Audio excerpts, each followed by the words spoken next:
Hi, first grade friends. It's Mrs. Klein for your library time on Monday.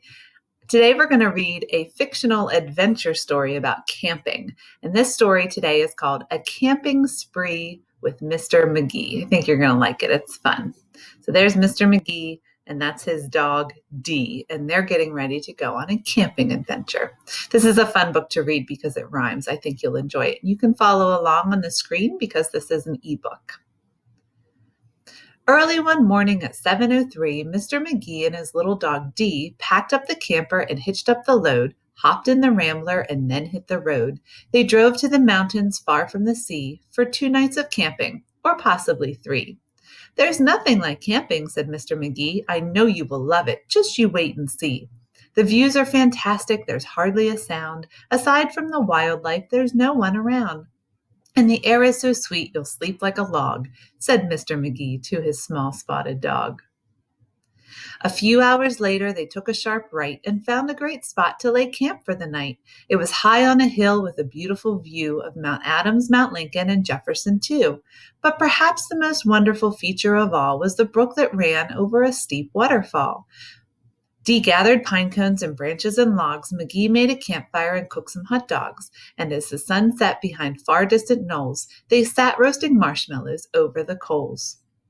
As the embers went out, they felt tired and dozy, so they climbed in their bunk beds all comfy and cozy.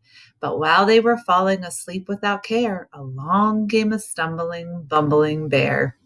A kindly old bear whose sight wasn't so clear. He couldn't see far and he couldn't see near, but he could smell marshmallows sticky and sweet. The smell made him hungry. He wanted a treat. So this bear doesn't see very well. Do you remember when we read Sleep, Big Bear Sleep? And that bear didn't hear very well. So in this story, the bear doesn't see very well.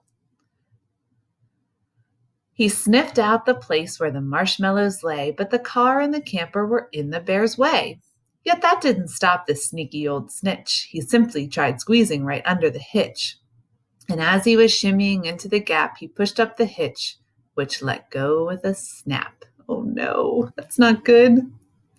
Now that the camper and car were untied, they started to roll down the rocky hillside. The car bounced away on the old logging road while the camper was headed to where the stream flowed. It flew down the hill in a wild, bumpy ride with Dee and McGee sleeping soundly inside. They were snoring and snoozing, enjoying a dream, when splash went the camper right into the stream. The splash shook the camper. They bumped out of bed. "Now what in the world was that?" McGee said. And when he looked out and saw where they were, his hair stood on end, and so did Dee's fur. They were caught in the rapids, but that wasn't all. They were headed smack dab for the big waterfall. Dee and McGee both started to quiver as faster and faster they headed down river. But just when they thought they'd fall over the ledge, their camper got stuck on a rock at the ledge. Whew!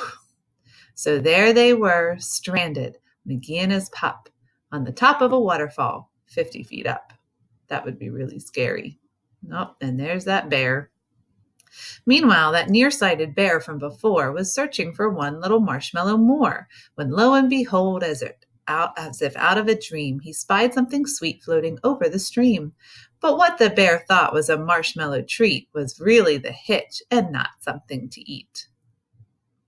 The bear was determined to capture his prize, so he jumped in the water right up to his thighs. He splashed through the stream to the edge of the fall and snatched up the trailer, hitch, camper, and all. Oh, it's a brave bear to go walking on the waterfall. He really must want that marshmallow, or so he thinks. The bear was determined. Oh, sorry, we already read that. Dee felt a tug. McGee heard a knock as the bear pulled the camper right off of the rock. He dragged them both all the way back to the bank when he realized the hitch was not sweet, but quite rank. He spit out the hitch and left in dismay while McGee and Dee's camper again rolled away. It flew down the path with a jolt and a jar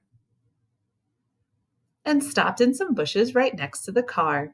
Dee popped her head out. McGee looked out too. Had they really stopped rolling? Could it be true?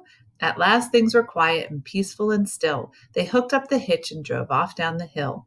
And on the way home, McGee said to Dee, "That trip wasn't quite like I thought it would be." So when they got home, with the sky turning red,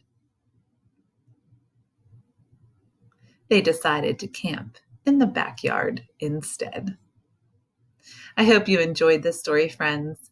I enjoyed reading it to you. I hope you're doing well. I'll see you next week. Bye, first grade friends.